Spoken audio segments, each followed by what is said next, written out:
All right, guys, welcome back into another NFL DFS video. My name is Polzin with 905 Sports. Going to be getting into the Week 15 main slate core plays. I already came out with the Saturday slate core plays. Make sure to go out and watch that video as well. Kind of a big edge I think we could get on that slate as well as this slate. If you guys enjoy the coverage, make sure to give a like and subscribe. That helps me be able to put out more content for you guys. All right, let's get into it for the Week 15 main slate. As always, going to start out at the quarterback position. Now, we only have two really solid quarterback plays, and they're pretty obvious plays. We've got Jalen Hurts going against the Chicago Bears, a defense that just has not looked good recently, really in the second half of the season since the trade deadline. Then we get Jalen Hurts, who has just been lighting it up the last 3 weeks, firmly on pace to be the NFL MVP, especially given the fact that he has a great matchup against Chicago. We just saw Jalen Hurts go for 30-plus DK points in a difficult matchup against the New York Giants, and then in an easier matchup against the Tennessee Titans, went for 37 DK points. I do think we can expect him to really go out and have a great game in this one. The question is, do you have to pay out for him? Because we get Justin Herbert at $1,000 cheaper in a great matchup going against Tennessee Titans, a team that, Jalen Hurts just went for 37 DK points against. Then we look at Justin Herbert, been extremely consistent over the last 4 weeks, scoring over 20 DK points in all 4 of those. And the thing that I really love about him is that the last 3 weeks, over 47 passing attempts in all 3 of those games, 51, 47, and 47. Obviously, that's highly appealing.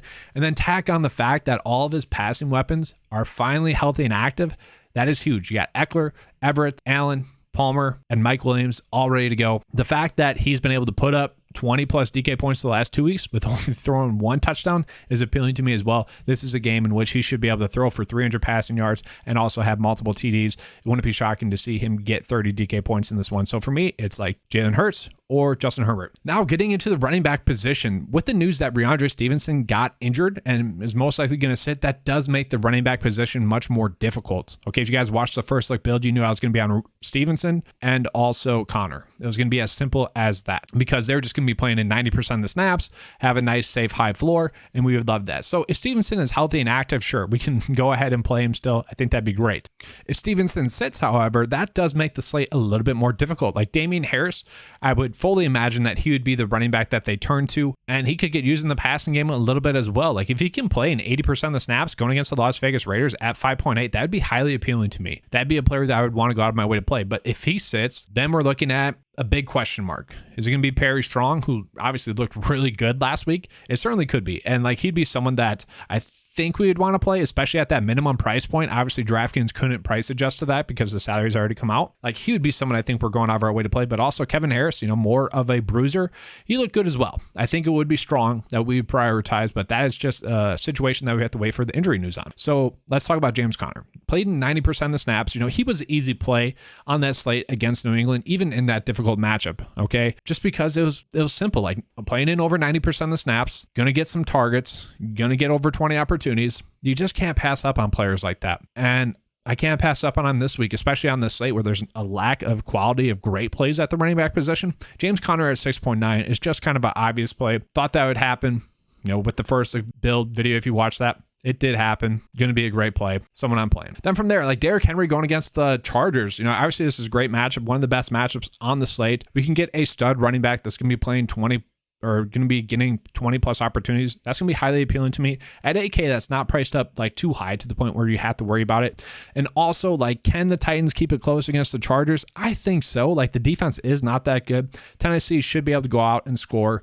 The game should stay close enough to the point where Derrick Henry doesn't get, game scripted out of it. I want this game to be high scoring, so I do think Derrick Henry at the running back position at 8K is going to be the route to go. From there, getting into the receiver position. Now, the receivers are loaded. It's a loaded position this week. The running backs not so loaded. Well, the receivers are definitely making up for that this week, starting with Jamar Chase. Jamar Chase, over his last 4 games, 3 of them have been over 30 DK points. And sure, the matchup with the Bucs isn't the best, but tack on the fact that T. Higgins could be out with a hamstring injury, that should just mean that Jamar Chase's targets are going to be solidified, and he is going to be someone that I think we're going to need to be going out of our way to play. The thing is, we have other great receiver plays, and that's going to be the most difficult part, I think, about this slate is that we have so many great receiver plays. It's tough to really dial in on which ones we should be like really going out of our way to play, except for 2 of them. One of those is going to be Keenan Allen. Okay, Keenan Allen, it's just kind of a simple play.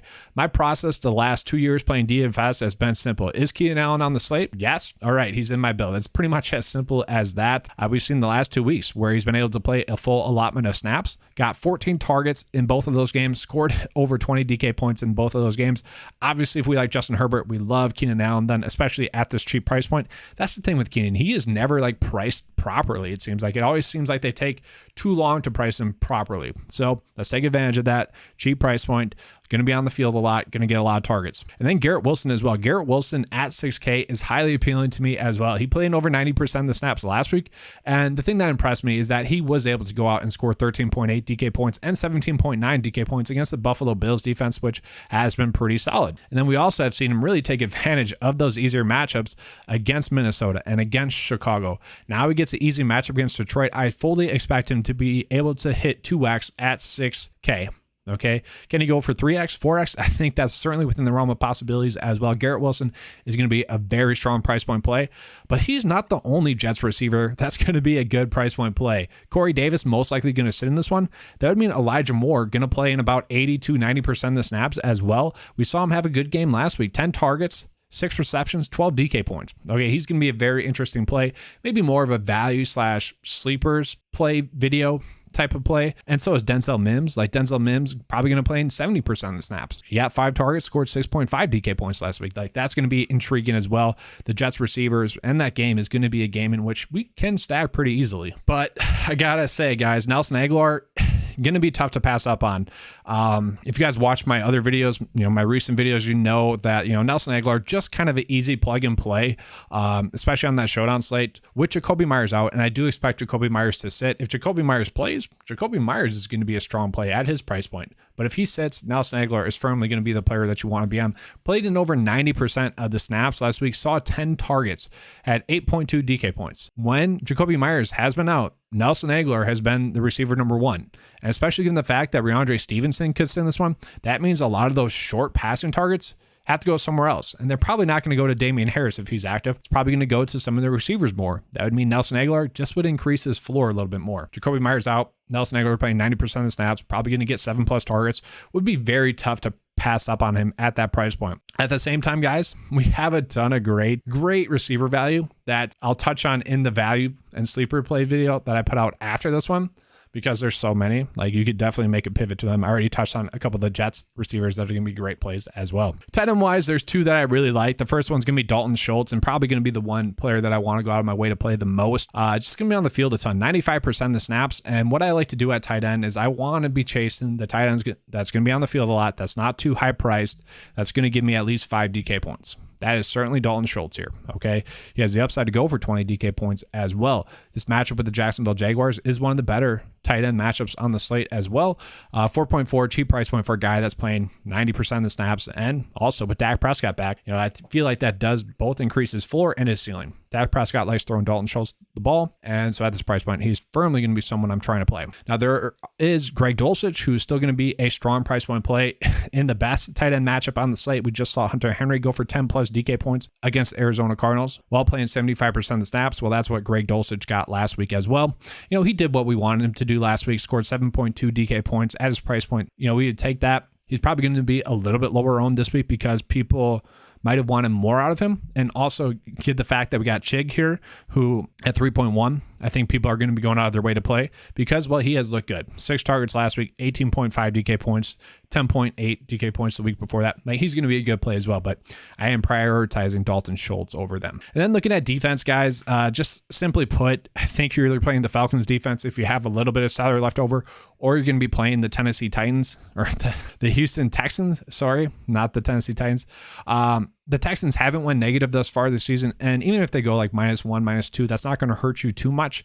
The strategy is simple at defense. Just play the lowest price defense that's not going to go negative, and just don't put too much thought into it. Honestly, they should just be eliminated. I know, was it the Dallas Cowboys were chalky, I think, last week? One of the defenses was chalky last week, and they were priced up, and that helped me be able to have a good week because people overspent at defense for, I don't know, it's week 14, now week 15, people should know what to do with that by now. It was just strange, Don't make that mistake. Then we have 5.3 left over. Well, I'm going to put the Falcons in there, okay? For now. Going against the Saints, not too worried about that. So 4.8 left over. That does make me want to bring up 2 plays that we got to wait for news on, but I'm going to be talking about Dare Gumbawale and Rex Burkhead. Now, I do expect Rex Burkhead to be the RB1 in this offense, but at the same time, we just need to get news to see which one it's going to be, because they are both pretty much the same running back, and they're both running backs that can catch the ball out of the backfield. That's going to be highly appealing. If we can get one of these two playing 50% of the snaps in this matchup against KC, which should be a pass-heavy,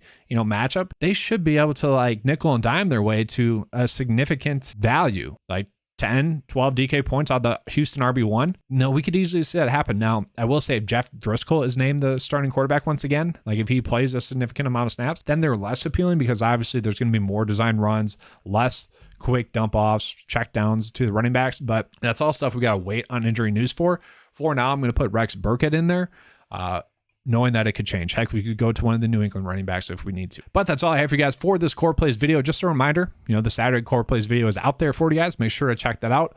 We'll be coming out with all the content for you guys as well this week. The Values and Sleeper Plays video will be out this Wednesday afternoon. And then I'll be touching on the Thursday Night Showdown slate this evening as well. Be on the lookout for all that content. All right, thanks for watching, guys. And as always, let's keep cashing.